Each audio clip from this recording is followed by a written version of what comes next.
నా మెసేజ్ ఈ ప్రపంచంలో ఉన్న ప్రజలందరికీ ఫార్వర్డ్ చేయండి. భక్తి అన్నది గుండెల్లో ఉండాలి. హల్లా అన్నది గుండెల్లో ఉండాలి. ప్రార్థన అనేది గుండెల్లో ఉండాలి. మంచి అన్నది ఈ ప్రపంచంలో ప్రజలలో ఉండాలి. అభివృద్ధి అనే పనులు చేసి చూపించాలి. ఈ ప్రపంచంలో ప్రతి ఒక్క పౌరుడు, రాజకీయ నాయకుడు కానీ, వ్యవసాయకుడు కానీ, పనిచేసేటోళ్ళు కానీ ప్రతి ఒక్కడు అభివృద్ధి అనేది చేసి చూపించాలి. అప్పుడు ఈ ప్రపంచం ఎంతో బాగుంటుంది.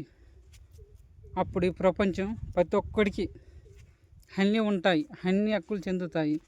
కొంతమంది స్వార్థ పరుల వాళ్ళే చాలామంది దీనస్థితిలో ఉన్నారు, దీనస్థితిలో ఉన్నారు.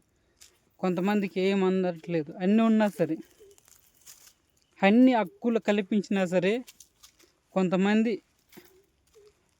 ఏ హక్కు కూడా చెందట్లే. ఎందుకని? ఈ స్వార్థపరులు ఉండటం వల్ల. హాయ్, నేను మీ రియల్ హీరో ఇంటర్నేషనల్. నా మెసేజ్ ఈ ప్రపంచంలో ప్రతి పౌరుడికి ఫార్వర్డ్ చేయండి, షేర్ చేయండి.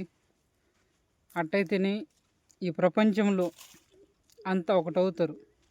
ఒకటి మనుషులంతా ఒకటి. నేను స్కూల్లో ఒకటో తరగతున్నప్పుడు మా మాస్టర్ చెప్పిండు. అదే నేను మాస్టర్ని గౌరవిస్తూ ఆ మాట మీదే పట్టుదలతో ఈ ప్రపంచం అంతా ఒకటని సాటి చెప్పడానికి ఈ రియల్ హీరో ఇంటర్నేషనల్ అవతారం ఎత్తాను. నా పేరు ప్రసాద్. నా వంశం పేరు కొరస.